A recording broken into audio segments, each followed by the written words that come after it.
بسم اللہ الرحمن الرحیم۔ وقار عمل حضرت مسلم موعود رضی اللہ تعالیٰ عنہ نے جاری فرمایا تھا، اور آپ نے جب اس کو جاری فرمایا تو اس کی روح یہ بیان فرمائی کہ تاکہ جماعت احمدیہ کے افراد خصوصاً خدام اور اطفال کے اندر یہ روح قائم رہے کہ انہوں نے ہاتھ سے کام کرنا ہے، اور اللہ تعالیٰ کے فضل کے ساتھ یہ سلسلہ آج تک جاری ہے، اور یہ صرف کسی ایک ملک تک محدود نہیں ہے۔ دنیا کا کوئی ملک بھی ایسا نہیں جہاں جماعت احمدیہ کے افراد خدام ہیں، اطفال ہیں یا انصار ہیں، وہ اپنے ہاتھ سے کام نہ کرتے ہوں۔ رمضان المبارک کا ربوہ میں آخری عشرہ جاری ہے، اور آج سے چند دن بعد عید الفطر ہوگی۔ عید الفطر سے قبل ہمیشہ ربوہ میں پورے ربوہ کی سطح پر وقار عمل کروائے جاتے ہیں، اور یہ خدام الاحمدیہ مقامی اور اطفال الاحمدیہ مقامی کی طرف سے پروگرام ترتیب دیے جاتے ہیں۔ تو اس وقت میں دارالیمن میں موجود ہوں۔ یہاں آپ کو بچے دکھائی دے رہے ہیں کہ وہ وقار عمل کر رہے ہیں، باوجود اس کے کہ اس میں بعض خدام بھی شامل ہوتے ہیں یا بعض اطفال جو ایسی عمر کے ہیں جن کے اوپر روزے جو ہیں وہ کسی قدر فرض ہو چکے ہیں، وہ روزے رکھنے کے باوجود صبح سے لے کر اب تک یہاں پہ وقار عمل کرتے ہوئے نظر آ رہے ہیں۔ تو بچے اس وقت جو ہیں وقار عمل کر رہے ہیں، کرنے کے دوران ہی چند ایک باتیں میں ان بچوں سے پوچھوں گا۔ السلام علیکم، کیا حال ہے؟ آپ کا کیا نام ہے؟ محمد عمر۔ محمد عمر، آپ اس محلے کے ہیں؟ جی، اس محلے کا پورا نام کیا ہے؟ دارالیمن شرقی صادق۔ دارالیمن شرقی صادق۔ آپ نے یہیں وقار عمل کیا ہے یا یہاں سے کہیں اور بھی گئے تھے؟ نہیں، ہم وہ ادھر گئے تھے دارالضیافت کے پاس بھی ہم نے کیا، اور اب ادھر محلے میں آیا تو ادھر بھی کر رہے ہیں۔ ٹھیک ہے، تو کب کے یہ وقار عمل کس وقت سے شروع ہوا ہے؟ یہ صبح فجر کے بعد ہم چلے گئے تھے تو اس وقت سے وقار عمل شروع ہے۔ اچھا، اس وقت سے یہ جاری ہے۔ ٹھیک، وقار عمل میں کیا کچھ کرتے ہیں آپ؟ وقار عمل میں پہلے بچے جھاڑو لگاتے ہیں، صفائی کرتے ہیں، ایک جگہ گند اکٹھا کرتے ہیں، پھر بعد میں 2 بچے اور ہوتے ہیں جو اس کو بوری میں ڈال کر تو پھر کہیں اور پھینک کر آتے ہیں۔ اچھا، کہیں دور اور پھینک، ٹھیک ہے۔ ایک اور بچہ بھی ہے، اس سے بھی بات کر لیں۔ لو جی، نیچے بیٹھ جاتے ہیں، آ جائیں۔ لو جی، جھاڑو دے رہے ہیں، ان سے بھی ہم پوچھیں گے کہ انہوں نے کیا کچھ کیا ہے اور کس وقت سے وقار عمل کر رہے ہیں۔ آپ کا نام کیا؟ سعود احمد۔ سعود احمد، آپ بھی اسی میں لے کے؟ جی۔ ٹھیک ہے۔ اچھا، انہوں نے بتایا آپ کے جو ساتھی تھے کہ ہم جھاڑو بھی دیتے ہیں اور جو زائد چیزیں ہوتی ہیں سڑک پہ پڑی ہوتی ہیں وہ بوری میں ڈالتے ہیں۔ وہ جو بوری ہوتی ہے جس میں زائد چیزیں یا لفافے ہوتے ہیں وہ کہاں پھینکتے ہیں آپ؟ ڈسٹ بین میں پھینکتے ہیں۔ ڈسٹ بن میں پھینکتے ہیں۔ یہ آپ کو ہدایت ہے جی، کن کی طرف سے؟ مجلس کی طرف سے۔ مجلس کی طرف سے یہ آپ کو ہدایت ملی، بالکل ٹھیک ہے۔ تو یہ وقار عمل مہینے میں کتنی دفعہ ہو جاتا ہے؟ 4 بار، جمعے کے جمعے ہوتا ہے۔ جمعے کے جمعے ہوتا ہے، بالکل ٹھیک ہے۔ جزاکم اللہ احسن الجزا۔ میرے ساتھ اس وقت ربوہ کے محترم مقامی مکرم محترم طاہر جمیل بٹ صاحب موجود ہیں۔ ان سے اس حوالے سے جو وقار عمل کروایا جاتا ہے خصوصاً عید الاضحیہ اور عید الفطر سے قبل، یہ کیا پلاننگ ہوتی ہے اور اس میں کیا کچھ ہدایات دی جاتی ہیں، کس طرح یہ پروگرام ترتیب دیا جاتا ہے، اس حوالے سے ہم چند ایک باتیں پوچھیں گے۔ میں اس وقت دارالیمن میں موجود ہوں، اور یہ نگرانی کے طور پہ مقامی کی طرف سے خود بھی یہاں پہ آئے ہوئے ہیں، اور ان کے ساتھ ان کی ٹیم جو ہے وہ بھی یہاں پہ موجود ہے۔ بٹ صاحب، کیا حال ہے آپ کے؟ جی الحمدللہ۔ اچھا، یہ جو وقار عمل ہے اللہ تعالیٰ کے فضل کے ساتھ پیچھے بھی ہم دیکھ کے آئے ہیں محلے، ان تمام محلہ جات میں وقار عمل ہو رہے ہیں، یہ کس طرح ترتیب دیا جاتا ہے پروگرام؟ بسم اللہ الرحمن الرحیم۔ سب سے پہلے زعماء کرام کے ساتھ رابطہ کر کے انفرادی طور پر یا اجتماعی میٹنگ بلا کے ان کو وقار عمل کے بارے میں ہدایات دی جاتی ہیں، وہ تحریریں بھی دے دی جاتی ہیں کہ رمضان کے آخری عشرے میں خصوصاً عید الفطر سے پہلے حضرت خلیفۃ المسیح ثالث کا جو ارشاد ہے کہ ربا کو غریب دلہن کی طرح سجا دیا جائے، تو اس ارشاد پہ عمل کرتے ہوئے کوشش کی جاتی ہے کہ ربا میں پہلے وقار عمل ہو، اور ہر محلے میں وہ سرکولر چلا جاتا ہے، زعماء کرام کو بتا دیا جاتا ہے۔ اس میں زعماء کے آگے اپنا اپنے پروگرام ہیں، کہیں تو ہر گلی وائز وہ اپنے خدام کو کر دیتے ہیں، ان کو ڈیوائڈ کر دیتے ہیں جگہ، اور کسی جگہ پہ اجتماعی پروگرام کروا لیے جاتے ہیں وقار عمل کے۔ اور اسی طرح جب عید سے 1 یا 2 دن پہلے جو محلہ جات کی اور خصوصاً مساجد کے ارد گرد کا جو ماحول ہے اس کی آرائش اور تزئین کے لیے چونا وغیرہ لگانا، گلیوں کی خوبصورتی کرنا اور صفائی کرنا، یہ سارا اس میں شامل ہوتا ہے. یہ بنیادی طور پہ وقار عمل جو ہے اس میں آپ تقسیم کرتے ہیں خدام اور اطفال کی؟ جی، خدام اور اطفال کا اس میں بالکل الگ پروگرام ہوتا ہے. خدام الگ سارا پروگرام کرتے ہیں محلے کے لیول پہ، اسی طرح اطفال الحمدیہ کے منتظمین اطفال کے ذریعے الگ پروگرام ترتیب دیا جاتا ہے. اور اس سے بعض پروگرام جو ہیں وہ محلے سے اوپر نکل کے بلاک وائز اور پھر ربا سطح پر بھی منعقد کیے جا رہے ہیں.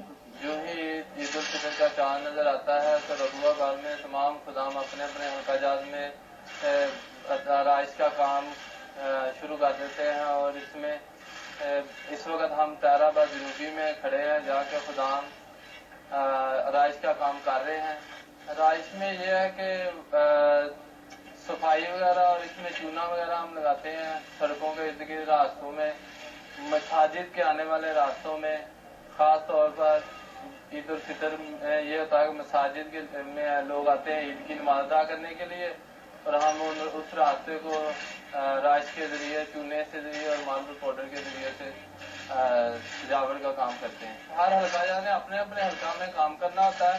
ان کو ہم ایک پوری اسکیم رمضان کے مہینے کی بنا کر دیتے ہیں جس میں ان کو ہم گائیڈ کرتے ہیں کہ آپ کے محلے میں یہ کام ہونے والا ہے، آپ نے یہ کام کرنا ہے. اور اس کو ہم ایک پیپر کی شکل میں ہر حلقہ جات کا علیحدہ علیحدہ ہم اس کو بنا کے دیتے ہیں پروگرام کہ آپ نے ایسے کام شروع کرنا ہے. یہ جو چونا وغیرہ ہے بہت سے حلقہ جات کو ہم خدام الحمدیہ مقامی کی سیاست سے دیتے ہیں. ان کو ہم فری چونا دیتے ہیں، ماربل پاؤڈر دیتے ہیں. تو وہ اپنے اپنے حلقہ جات میں انہوں نے رکھا ہوتا ہے. اور اس کے یہ دیکھ لیں اب بھی اس وقت رات کے 10 بجے ہوئے ہیں، 10:30 بلکہ 11 بجنے والے ہیں، خدام لگے ہوئے ہیں. اعلان آپ کے سامنے ہوا ہے، جیسے ہی ہوا ہے اسی وقت تمام خدام اپنے اپنے حلقہ جات میں کام شروع کر دیا رائش کا. اور بھرپور طریقے سے اس کو ہم کہہ لیں کہ جس حلقہ میں جائیں گے ایسے خدام بھرپور طریقے سے کام کر رہے ہوں گے. ہمیں جب بلاتی ہیں ربوہ کی گلیاں، ہمیں جب بلاتی ہیں ربوہ کی گلیاں، صدا مسکراتی ہیں ربوہ. جو ہی عید الفطر کا چاند دکھائی دیتا ہے لوگ بازاروں میں نکلتے ہیں اور اپنی ضروریات کی چیزیں خریدتے ہیں. امسال پاکستان میں مختلف علاقوں میں 2 اگست 2011 سے رمضان المبارک کا آغاز ہوا تھا اور آج 30 اگست ہے.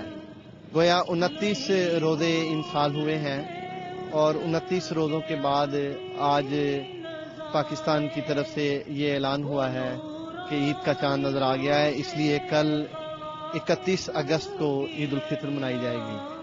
ہم اس وقت ربوہ میں مسجد اقصیٰ کے بالکل باہر اقصیٰ چوک پہ کھڑے ہیں اور وہاں سے آپ کو ہم بازار کا منظر دکھا رہے ہیں. یہ سڑک سیدھی جو اقصیٰ روڈ کہلاتی ہے یہ پھاٹک کراس کرتے ہوئے ربوہ کے اڈے کی طرف چلی جاتی ہے. یہ مین بازار ہے ربوہ کا. اور جو ہی لوگوں نے ٹیلی ویژن پہ یہ اعلان سنا کہ عید الفطر کا چاند نظر آ گیا ہے وہ اپنی ضروریات کی اشیاء خریدنے کے لیے بازاروں میں نکلے ہیں.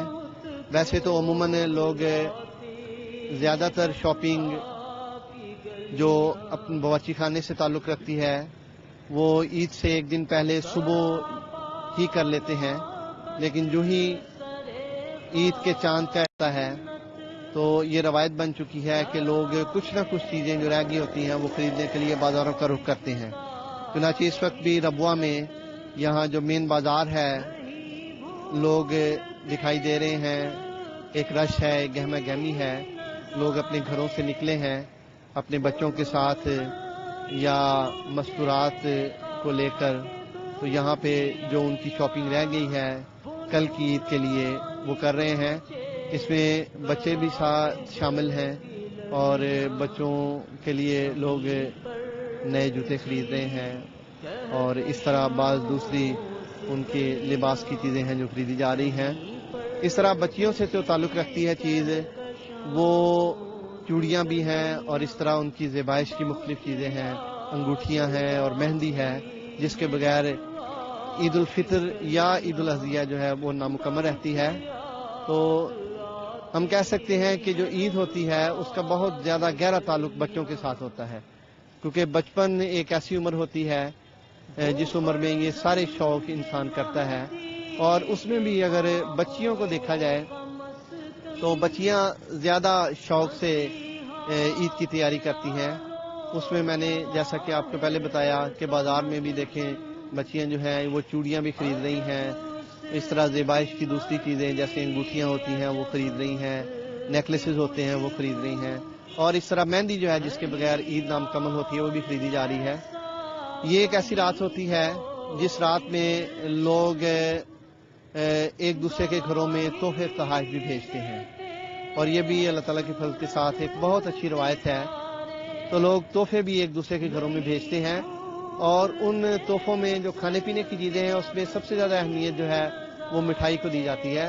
تو یہاں پہ آپ دیکھ رہے ہیں کہ لوگ مٹھائیاں بھی خرید رہے ہیں، اور ان مٹھائیوں کے پیکٹس جو ہیں وہ ایک دوسرے کے گھروں میں بھجواتے ہیں تاکہ عید کی خوشیاں جو ہیں وہ دوبالا ہو جائیں، اور اللہ تعالیٰ کو بھی ان عید کی خوشیوں میں راضی کیا جائے، اور جو دلوں میں قدورتیں ہیں، ناراضگیاں ہیں، ان کو دور کیا جائے.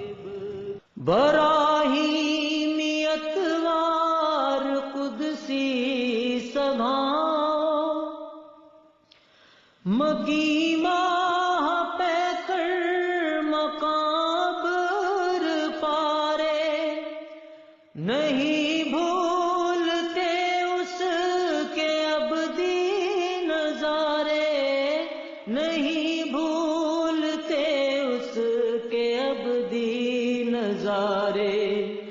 وہ نورانی کوچے کواکب کی لڑیاں، وہ نورانی کوچے کواکب کی لڑیاں، بہت یاد آتی ہیں ربوا کی گلیاں، بہت یاد آتی ہیں ربوا کی گلیاں.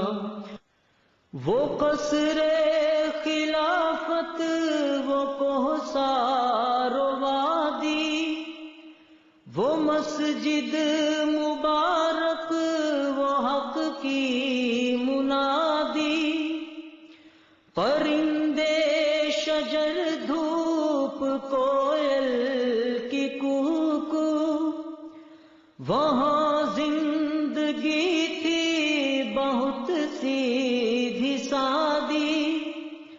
وہ بازار دریا، وہ آنگن ہمارے، نہیں بھولتے اس کے ابدی نظارے، نہیں بھولتے اس کے ابدی نظارے.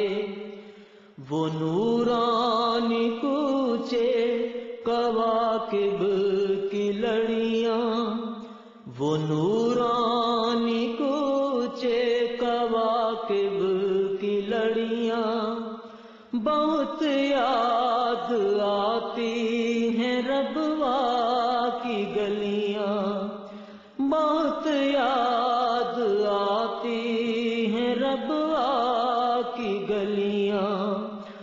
سبھی جہاں چھڑکتے تھے ایک دوسرے پر، تھے معمور خوف خدا سے بھی اکثر، نہ تھی حرص دنیا نہ شور. اللہ تعالیٰ کے فضل سے حضور کے ساتھ عیدیں بھی گزاری ہیں، دونوں حضوروں کے ساتھ، خلیفہ رابع اور خلیفہ ثالث کے ساتھ. اللہ تعالیٰ کے فضل سے بہت اچھے دن گزرے ہیں. آپ دعا کریں اللہ تعالیٰ کے فضل سے ابھی باقی جو رہتے ہیں وہ بھی اچھے دن گزریں. میرا نام ہے جان زیب احمد اور میں عید پڑھنے آیا اور مجھے عید پہ بہت مزہ آ رہا ہے. مجھے عید کی نماز پڑھنے میں بہت مزہ ہے. میری طرف سے سارے بچوں کو اور ساری دنیا کو عید مبارک.